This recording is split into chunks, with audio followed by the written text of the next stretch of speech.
And we're back for the second installments where I review and react to your mobile detail setups. Now, a big question before we get started is, if I make a 30-minute reaction video to one van or one channel, one video, should I upload the entire 30 minutes in one video or do a two-part series, part one, part two, to keep it down to a sizable bite of 15 minutes per video? Please let me know, because I'm gonna be really stuck on that matter. And if you want me to review your mobile van setup or even your shop if you'd like, send me videos to, whether it's to your YouTube channel or just a video file, to oscar@detailgroup.co. In the subject line, put like review auto shop or review mobile, I don't know, something like that. And I will cue it, because I definitely want to turn this into a series. So anyways, enough blabbering. Let's get started with reviewing this video. I'm actually going to put it at 1.25 just to go through the video a bit faster. I actually listen to most videos at 2.5, but for today's video sake, I'll put it at 1.25. What's up, everybody? Welcome back to another video. I'm gonna get back to posting regularly like I was before. I kind of got off schedule, but today I'm gonna be showing you a van tour. I finally finished. I'm not spending no more money on the van. See, that one I can already tell that's a lie. You're never done building a van. There's always that one other thing that you're gonna get, or that one other tool you're gonna buy. Even with us, like that, we say that we've been done, yet we keep on buying more and more things. Maybe not to build out the van itself, but tools and products wise, there's always gonna be something else that you can buy. Van, that is it. So I'm about to show y'all the best and cheapest van, mobile detailing van on YouTube right now. So see, and I like that saying best and cheapest, because I'm telling you, everyone that starts your business, it's gonna be the cheapest. I've said, you can go back to 2015 when I made these videos. You buy the best that you can with the budget that you're allowed. So if that means you can buy a $50, I don't know, pressure washer, if that's the best that you can buy within the budget that you're allowed, that's what you can get. So absolutely love the first 20 seconds of this video. well, I think I have the best van because I had to probably get the most creative with mine, because it started off as a 17 passenger van, and I had to take all the seats out, gut it out, and put the floor down, and just be creative where I placed everything. See, I like that. Just be resourceful with what you have. So many people are like, well, I gotta go look for a truck, for a van. It's like, my God, you have a Corolla. That's good enough. I'm not saying it's gonna be the best option, but it's good enough to get started with something. So absolutely, if you can gut out the seats, gut out the whatever, I'm telling you, it's gonna be enough just to get started. And I haven't seen anybody else on YouTube do that yet. So like I said, I think it's the best and the cheapest one that you're gonna see on YouTube. And plus, I didn't use any fancy materials or anything like that. I got 97-cent bottle holders, so that should tell you something. But I love it. 97-cent bottle holders. Why do you need to spend more than that? That's perfect. let's go ahead and get to it. All right, y'all. So the way What, just slapped me in my face?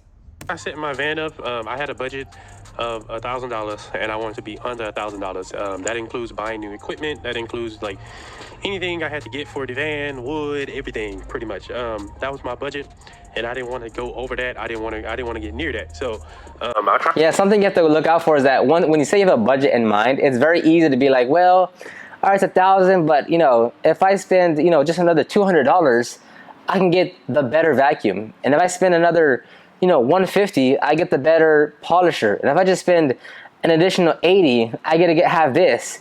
And very quickly, you'll go from a $1,000 budget to a $3,000 budget, which, not that that's bad, but it is just the honest truth of like, where you start is not where you're gonna be 3 months from now, 9 months from now. Your business is gonna evolve. So don't be shamed or embarrassed or like, well, I gotta have the better one. You don't. You got to go make money and then go buy the better one. Tried to do everything the cheapest way I could. Not the cheapest way, but the most cost-effective way. So I could have made it look fancy. It's not the fanciest van you're going to see. I could have made it look fancy, have the fancy cup holders and the fancy bottle holders and all that stuff. But I decided against it because I just wanted to keep it simple and simple, and I'll be happy with it. So the first thing first, everything towards the front of the van are things that I have to grab on a daily basis. So everything that I pretty much have to use daily, I try to put it towards the not the front, but the rear of the van, as such as these chemicals, my extractor, the hose reels, and all that. So yeah, that should be just like a pretty basic thing that you do is first of all, any machine that you have, as far as a generator, a vacuum, a hose reel, a pressure washer, that should, for the most part, depending on your setup, but you know, on the vehicle and what you have set up, it's typically going to be more toward the back, just because it's just most accessible there, especially like your generator or something. Obviously, you want that so the fumes don't go back into the interior. And on top of that, things are always going to change. So like even if you, whatever setup you land on your first iteration, just know that it's your first iteration. In 3 months, you're gonna be like, let me move these things around, because now that I've serviced quite a few customers, I've driven it so much, I keep on have to, you know, reach over here or move this out the way. So it's better if I just move that here. So just know that your first iteration is your first iteration. You're gonna go through at least 7 different iterations over the next 12 months. All that stuff, I wanted it towards the end of the van, because obviously, like I said, I use that on a daily basis. Everything is placed in a certain location for a reason as well. And so I don't know, we're gonna start with the doors, okay? We'll start with the doors and we'll come right here and start working our way all the way back. All right, so I keep 3 bottles of APC, which is all-purpose cleaner. So all the ones with the red tape are APC, except I think this one, I need to put a red tape on top of that one. And then I keep my glass cleaner right here, also in this crate. I normally put everything back exactly how it was, so I know exactly which crate to come to. Or if Valerie's with me, I can say, hey, the first crate is the one with the APC in it. Then I keep me some Just what's the reasoning behind 3 different APCs? If you have 3 different APCs because you want to make sure you have enough on the field, what I would recommend is just take a 1 gallon of pre-diluted APC. Forget the other 2 APC bottles. That way you just have 1 32-ounce APC bottle, and if you need to refill it, you have your gallon of pre-diluted APC. That's at least a variation of that. Cleaner in here also, and then I keep the Tornador on the side. This has APC in it also. I keep it right here on the side. In this crate, I keep my this is right here, some Dark Fury, which is I use for the bugs and I use for the wheels. And then yeah, see, for that I don't think we have dedicated bug removers, but we still just use APC diluted 10-to-1 or 4-to-1 depending on what pump sprayer we grab. But yeah, even that, we don't have a dedicated, like we use APC for a lot of things. Let me just make sure that the camera is actually still recording. It is. Just a bottle of the carpet cleaner stuff, but this is the pre-spray. So this is a bottle of pre-spray for the carpet. Okay, so for us on our pre-spray, we actually have pump sprayers for all that. 1000% we have pump sprayers, just because if we're doing the seats and the carpeting and it's on the SUV and it's 3 rows and there's, you know, whatever, 3, 6, like 8 seats and like a lot of carpeting, you don't want to be doing this the entire time. So a pump sprayer, you pump it up and that'll get you through, for the most part, the entire interior. You might have to pump it up like 2 separate occasions, but I will 100% recommend a pump sprayer over a spray bottle on your pre-spray, assuming that you do it frequent enough. Like if you hardly get any interior customers, okay, sure, maybe there's an argument to be made. But if you're doing interiors, put it on a pre-spray, on a pump sprayer. Carpet, I have my foam gun. This right here I use for like when I do odor removals and I don't feel like taking out the big machine, I put a little bit of disinfectant here and I go ahead and I spray it throughout the car. Okay, that's something that we have a disinfectant, but we use it for a very specific application. I don't know exactly what he didn't really explain going further to that, but that could be something that could be a way to use that. So we have that tool as well, and we have our plastic and rubber dressing in there. We don't really use it that much because it's more cumbersome to get it set up and support and to keep it like clean and organized. But that could be a way to go about that. Sure. I kind of missed it. And then I have my leather conditioner in the middle, and this is leather cleaner. This is Superior Products leather cleaner. I don't really know the exact name, but I think that may be the exact name. The same thing for us. We're just going to use APC diluted 10-to-1. It saves space, saves bottles, saves buying extra things. Like we have specific dedicated leather cleaner from Adams, from Meguiar's, but most of the time, if not 9 out of 10 times, we're using all-purpose cleaner diluted 10-to-1. Then if we go underneath here, so I have my measuring cup, and then I have just clips for whatever, and then here's my attachments for the air compressor. So I have this attachment, and then I have. Real quick on the clips, we actually have almost those exact same clips actually. Actually, we have one set of those, and we have a bigger set as well. But we use those to hang the mats on the van after we're done extracting the floor mat. So those come in handy quite a bit. Tornador, I use this one a lot. I use the combination of both of them, to be honest with you. Yep, so we too. I think we have 2 cleaning guns here. We have one cleaning gun in the van. We have one cleaning gun in the other van setup, well, other setup that we're gonna have. And we have like 3 of those little straight, like the typical ones that you see. Yeah, so we are also heavily invested in cleaning guns and air gun tools. You have to just be careful with this one because of the tip of it. But other than that, I use both of them, and I keep this measuring cup here in case I need to mix anything. Again, on that one, if you need to mix anything, like after you run your setup for a while and you're servicing customers, you're gonna see what you need to mix up frequently, right? So if it's, you know, APC 10-to-1, APC 4-to-1, if it's your carpet pre-spray, once you're like, okay, I keep on refilling, I have to keep on mixing this on the job site, then just make the decision to be like, okay, I typically just have to mix it once, right? So instead, just get a 1 gallon of a 1 gallon container, pre-mix it with your whatever solution you need, and that way when you need to refill, you just open up the bottle, pour the gallon or pour however much you need, and then get back to work. We do that with our APC, and we also do that with our extractor. In our van, we have a 12-gallon extractor. I think it's massive. And we carry a 5-gallon container pre-mixed with our with our fabric rinse solution. That way, once we've gone through the whole extractor, all we have to do is get that 5-gallon jug, pour it back in there, and we're ready to go. It helps out a lot. Yes, you have to prep it at the shop or at your house, of course, like before you roll out. But having that prepped before heading out helps out a lot when you actually need it at the job site. People don't talk about that, but that is very important. Having a measuring cup with you in case you have to mix chemicals, because I keep track of how much I put in everything. I don't just pour a little bit of chemicals then water. I measure everything so I can make sure I'm maximizing the amount of chemicals that I'm using, that I'm basically getting my money's worth and not wasting it. So on that one, I like to touch on that one because a lot of people ask me that, like, hey, what is, how do you calculate expense per job? How do you make sure that you're profitable on each job? And with that, I'm not right. I'm not saying I'm right. This is just how I see things, but I always like to look things in perspective of how things are relative to other industries or jobs or anything like that. So I have several friends that are in construction that manage building an elementary school or a $1 billion project for some solar power, right? I have another a cousin that's also an architect, right? So talking with them, and they see like how it takes months and years to bid on something, to plan something, to get all your costs and labor and projections, and you have, you know, thousands of people working on this project to finish the goal.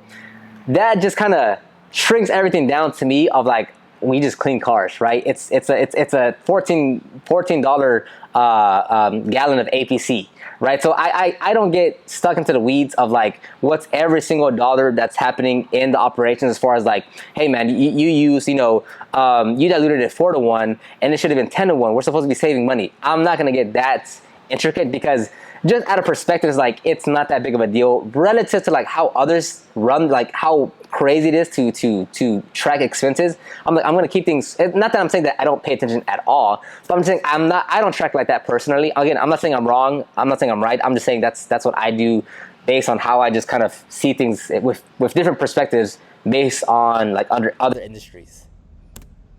Start from the top and then work our way down to the bottom. So right here at the top, I put, I think it's called ratchet straps, just to hold whatever I need. And then I have this bungee cord also, that's to hold the hose that I have.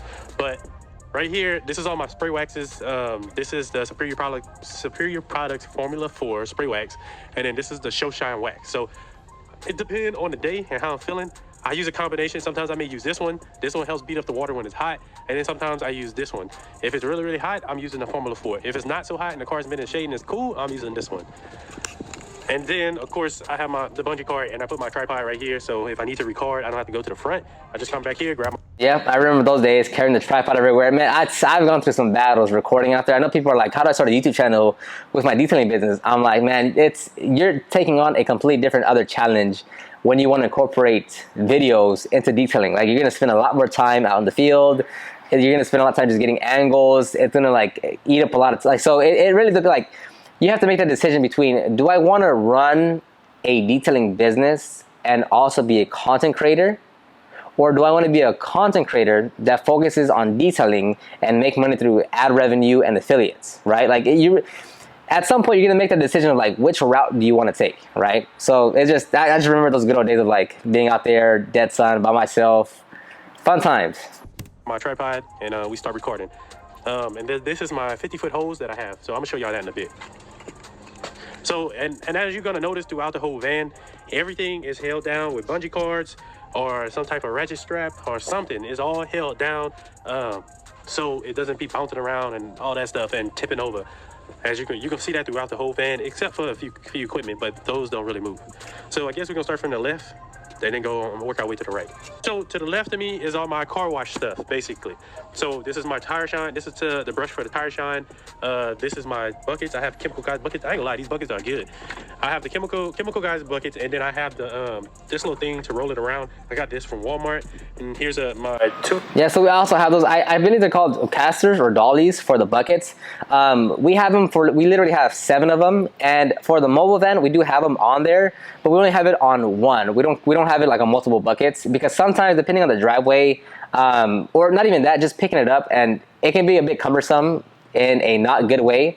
Meaning, like, because you're not supposed to pick up the bucket from the bottom, right? You're supposed to you're supposed to pick up the whole unit from the bottom, because it's not supposed to carry, the bucket's not supposed to carry that little caster or whatever you call it. So something like if you don't tighten it enough, or if it's too heavy, it kind of slides off and it gets kind of annoying. So we don't emphasize that too much on the mobile units. But here at the shop, we have 4 of them, and they're sliding around everywhere because we're always moving them around. 2 gallon, no, this is 1 gallon of Dark Fury. This is for the tires and the bugs. This is the brown stuff you see in some of my videos. I spray this first, then I start cleaning the wheels and then I spray it off. So that's pretty much it for that side. There's a problem of not having someone behind the camera. I don't know if it's recording or not. And it's about to die, so I'm gonna pause it right here. And as you can see, I keep it strapped down with a strap. And then we're gonna move on to my generator. So as you're gonna notice, I have anchors for the generator to make sure the generator does not move as well. If I'm not mistaken, this is a wind. Yeah, there we go. So if y'all can see that, this is the type of generator I have. It's a 2,000 watt inverter generator. Yeah, so this one, that's a big question. What's the best generator? What generator do I need to power everything?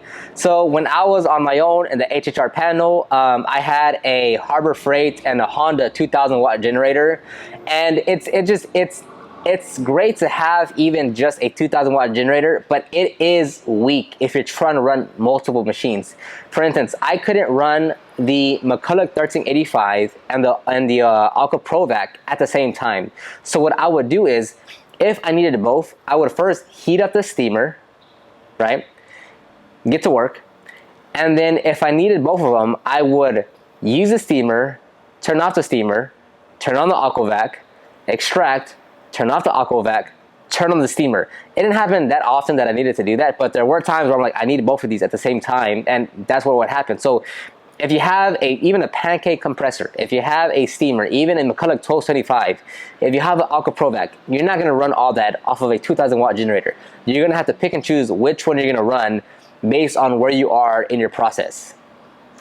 These are great if you don't want to be making too much noise, which I hate the sound of generators, especially like ones that are not, the ones that are super loud. I hate those. And just hearing it. These are quiet. Like this is, you can hear it, but you won't hear it inside the house. So here's the front of it. As you can see, you got 2 plugs. And that's true. It's if you want to be more conscious about how much noise you're putting out, you would want to use an inverter generator, not a conventional generator. Those are completely different in how they're designed and how they operate all that. So like even currently in our 2015 Ram ProMaster, we have a Harbor Freight 8750 watt inverter generator. So it's massive, it's big, it's powerful, but it's still an inverter, so it's much quieter than if it would be a conventional generator. You could charge, like I could charge my phone and all that. So right here, you can see all my hose reels. Now this is what a lot of money went to, because these 3 altogether, I think cost me $300-400. So you see this one is my electrical one. That way I can plug in whatever I have to plug in, such as my steamers, my VacMaster, whatever. That's what this one's for. This is a 30 feet extension cord. Yeah, there's one thing. There's also another thing that you really want to get on your van. Even in the shop, we have 3 different 50-foot electrical reels around the shop. Is definitely getting hose reels for everything. For us, we have a hose reel for our extractor, our vacuum, our air compressor, our pressure washer, and our electrical reel. If I didn't mention that, we have 5 things that come out on reels. So it makes a big difference to not have to remove anything out of the van. You literally just keep everything housed in, and you just pull out the hoses. So it makes a huge difference when it comes to actually working on a daily basis. So it reels it in by itself, so just pull it, and it's real simple. This is my hose reel for my pressure washer. So if I'm not mistaken, this is a 35-foot hose that's on here. I do want a 35-foot, yeah. I do want to upgrade to a 50-foot hose, but I mean, I haven't had any problems with this 35-foot hose. It's just this is the thicker one. I think it's. Yeah, we're on our pressure washer. We have on our pressure washer. It's a 50-foot hose. On our vacuum, it's a 35. On our extractor, it's a 33. Our electrical is a 50, and our air compressor is a 50. This is a 1/4 in diameter. I'm not sure, but I do eventually. I'm gonna upgrade to a 55-foot hose. This one's been working out fine. I haven't had no issue. Yeah, for us, with the 50-foot hose, we've been good on just about everything. Maybe something with parking. It's a small street, no driveway. We have to park a little further. The car can't move. Maybe we've been caught in a pickle there a few times, but for the most part, 9 out of 10 times, we're fine. Like I said, sometimes I have to pull the whole thing out. But other than that, if I do have to pull the whole thing out and it doesn't reach, I just have the customer back up the car. And then this one is my 50-foot air hose. So all this comes together. This is my second one because the other one broke. But all this comes together. It works great. This one, I have to pull. You have to pull it, and then when you want to retract it, you pull it again, and it retracts on its own. Yeah, that seems a bit cumbersome. I would definitely try to see if you can finesse it to get it, to set it properly, because, yeah, that just looks very annoying to do every single time. This one has a knob, so I have to do it manually. All right, let's move on to the right. And like I said, everything is placed in its spot for a specific reason. As you can see, there's nothing going all the way straight down here but a hose. That is done on purpose in case I have to get inside here so I can have a little pathway. Now, it is a little difficult because I have to bend over to get through here, but I made sure I had somewhat of a pathway just in case I have to grab something in here. To the right of me is my, this is all my shampoo stuff, everything that I'm gonna use for a full interior, shampoo, steamer, all that stuff, and my cones, of course. If you mobile detailing, get you some cones so you can put out. So I'll think. Yep, same thing. That's a very important safety thing. We have 4 cones in our van. They're the retractable kind, meaning you can just kind of clamp them down and just turn it into a rectangle. And then when you need them, you kind of just, pull it out and then set it, and then it's a cone. We have 4 of them. Very important. Anytime you park on the streets, in any area, residential, commercial, and anywhere, put up cones.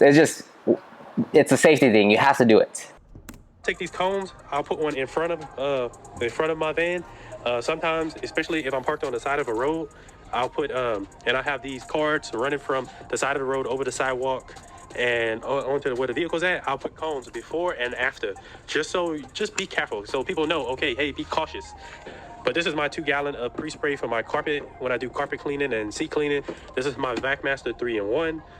In the back, it has a 1-gallon tank for, I actually did a review on this, so make sure y'all go and check this out.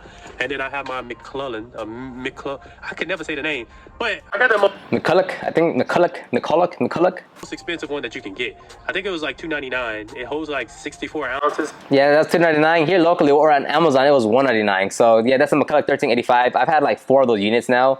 They're good for what they are. Not the best by any means, but they're good for what they are. On top of it as well, a lot of the equipment you're gonna see, some of it is new, and some of it I've shown and talked about. Some of it I haven't. And right here, I'll explain what this is in a few. The only thing I'm forgetting is the water that I have that runs back here. So this is hooked up to the water tank all the way in the front of the vehicle. All the way in the front of the van is hooked up to the water tank. This right here is to fill up my water buckets or to mix any type of chemicals I need to mix. All right, so y'all saw this bungee cord. I have, as you can see, I have the second one behind it. All right, so right behind here is another ratchet strap, and that holds a lot more things. Those are on little clips. So right here, I used to use this to clean mats. Every now and then I still use this. I can actually hook this up to the water at the bottom right here. I just unscrew that second one and I hook it up. This is a wireless pressure washer, I guess. Not wireless, but battery operated pressure washer. I don't really know. Yes, it's a cordless pressure washer. I'm assuming that's the works. It's not really a pressure washer. You can get a water bottle and squeeze it harder than the pressure that comes out of there. But if you use it just to clean mats or like more minor cleaning, like maybe like door jambs or something, I can see that being feasible. Like I said, I've used it before, even in ideal conditions, like hooked up to a garden hose. The pressure is not really there. Call it. That's what that is. And then you come right here. This is the hose for the VacMaster 3-in-1. And then I also keep an extension cord with me just in case my 30-foot one is not enough. Here I keep my leaf blower, but I really don't use it for that. I use it to blow off the car, but I keep that also back here. Yep. Same thing. We have an Eagle blower. Same thing. I think his was cordless as well. So that's gonna, yeah, that's, I recommend cordless. Especially for mobile, the more you can go cordless for specific things, it helps out a lot. For instance, like we have a cordless vacuum, cordless blower, cordless polisher. And it helps because you can turn off the generator sooner. And it just, who doesn't like turning off the generator sooner, you know? Leaf blower, but I really don't use it for that. Keep different kinds of tire shine, especially if I'm working with like those mud grip type tires. It's not ideal to put tire shine on them with a brush. It sucks. And really, I feel it's easier just to spray the tire shine on than something that's in an airsoft can. So right here, I keep my tire shine back here. This is the normal one that I use. And then I keep a spray can, this one is almost out, of different tire shine that I like. So I have 3, I'm about to go buy some more. Yeah, for us, we have one plastic rubber dressing in our van, and it's on a spray bottle, and that's it. We use either a brush to apply the tire dressing or a foam applicator, but we don't carry multiple dressings. We just don't. It's never been a problem for us. And then I also use these for the trim. I use the engine bay. There's some good stuff back here with these as well. With super quiet. I'm not even gonna lie. Like if the generator is not on, and it's just this on, you barely hit it. You barely hear it. You can walk to the front of the van and you can't even hear this compressor on. I got this one from Harbor Freight. This is the 2-gallon one. This was in the budget, so I went ahead and got me one. That's great. No, that's a good one. Yeah, like again, if you can afford whatever you can afford, and it's an air compressor, like whatever you afford is better than not having it at all, right? And just upgrade it as you go. We have we started off with the Craftsman pancake compressor, and we used that for a good while. Then we upgraded to the 4.5 gallon from Rigid. And here at the shop, we have a 17-gallon DeWalt compressor. So yeah, I mean, compressors help out a ton. Even something like that is gonna help you out in specific situations. Highly recommend some air tools or a compressor to run your air tools. The only thing I wish is I would have got the 4-gallon one instead, because this one has to constantly refill. It works, but the 4-gallon one would have been a little bit better. But yeah, that's very true though. If you have a smaller size tank, and depending on the CFM and all that, with the pancake one, it continually has to turn on, because it's not a big tank, and it would take not forever, but it would take a while for it to air up again. So as soon as you would blow a pad out or use it with a cleaning tool, with a cleaning gun, it would immediately cut on or turn on, and it would be like that the entire time. So definitely some downfalls to the smaller size air compressors, but nonetheless, it works. Budget as well. I think this was like 70, 80 bucks. This is a 50-foot universal vacuum hose. So this that is sitting on is actually a garden hose reel. So the hose reel for the vacuum was not in the budget. Those are like $300, y'all. Yeah, they're pretty expensive. Like I think I forget what we have in the van. Is it a Cox reel? I don't know, but I think it was like $300 or $400. And I think it was like 150, like between the different reels, it was like 150, 200, 300. And like the electrical reel was like 80, I believe. But yeah, the hose reels can get expensive, definitely. So it's cool to think outside the box and see what you can use to accomplish the objective that you want while staying within budget. So this is fantastic. Which is ridiculous. Those are $300 for the hose reel for the vacuum. So I decided to kind of just make my own. And it, sometimes it can be a headache because I do have to come in here and I do have to roll it up. But it's a whole lot better doing it that way than having to roll it up on my arm. And I can't complain. Once I loosen this up, I pull it, it comes out real good, and then I just have to connect this part to the vacuum. Yeah, like I said, a lot of things that you do in the beginning phases, it's gonna be cumbersome. It's gonna be a headache. Like for us, using a smaller pancake compressor, it's a headache. It's not having reels, because when we first started, we didn't have reels. Having a smaller generator, having a crappier van, not his, ours. We had a 1999 Dodge Caravan. Like his van is far better than ours that we had. So it's like everything that you do in the beginning, it's going to be crappy. It's going to be cumbersome. It's going to be annoying because you don't have everything that you want, right? So it's a part of the game. It's part of the process. Just keep on going. So all my electrical stuff, So that extension right here goes into the generator, and then the other slot is for the compressor. The vacuum is on. And I have my water pump. Here's my water tank. So this is a 30-gallon storage tank. This is actually a rain collection tank that I use, but I use it to store water. Real simple. It holds 30 gallons, and then this is my 35-gallon water tank. This is the one I took out of the Durango. I thought about upgrading, and I told myself it was just no point because I paid $100-something for this, and this was like $40 just to have like a little storage tank. Now I could pump. Yeah, same thing on the prior van that we had, the Caravan. We also had a 50-gallon drum that we got for free, or Lex got for free at a car wash because they're going to discard it. Literally, it was free. He just drilled a hole, and that was our water tank for almost a year. So yeah, that also works too. Up out of this one if I want to, but I don't always just transfer it over to this one. The thing is, I wash cars, but I don't do a lot of exteriors. Most of my work is interior work.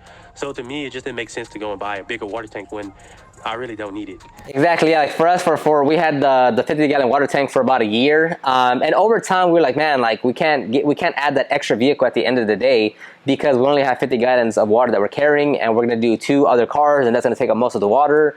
So over time, again, you'll be like, man, like it turned more into a hassle, a headache. I'm like, we don't have enough water. We don't have enough water. So it's over time we're like, you know what? Okay, we need a bigger water tank now. That's the entire process. So from the 50-gallon water tank, we went to a 100-gallon water tank, and again, even with that size tank, depending on the workload, depending on the day, depending on the vehicles that we're working on, it might not be enough, but it's still better than the 50. And you know, like always, like you can always want more, but with the 100-gallon water tank, I don't think we're gonna go any bigger than that. That's fine.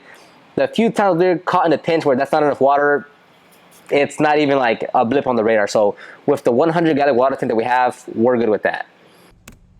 Right here, you're gonna see all my 5-gallon ready-to-use chemicals. This one at this top shelf, this shelf is actually falling apart, but it'll be all right. On this top shelf, this is this is the extraction rinse right here. This goes into the vac master. This is what it sprays out. That's window cleaner, and then the last one right here, that's all-purpose cleaner that I keep ready to use.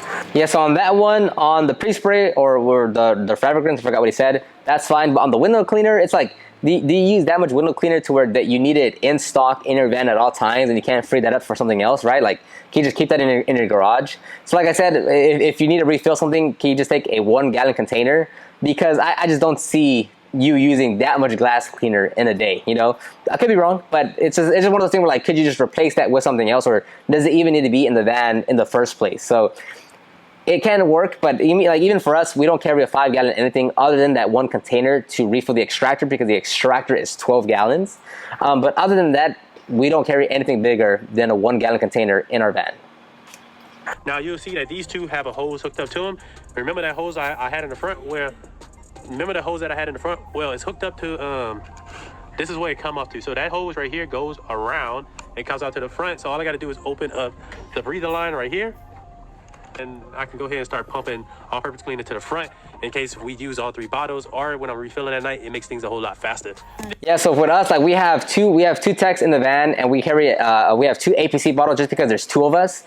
And even with that, we never have a problem with running out of APC. So, you know, I don't know. I'm just saying, like, maybe that's some feedback to you of like what you guys are doing. I don't know. I'm just saying we have 2 techs, 2 APCs, and if we do run out, again, we have that 1 gallon of. And I think actually on the APC, it's just the concentrate, and we mix it there because I think it rarely happens. I could be wrong. I have to check the van. I don't know if it's stocked somewhere in the back where it's pre-diluted.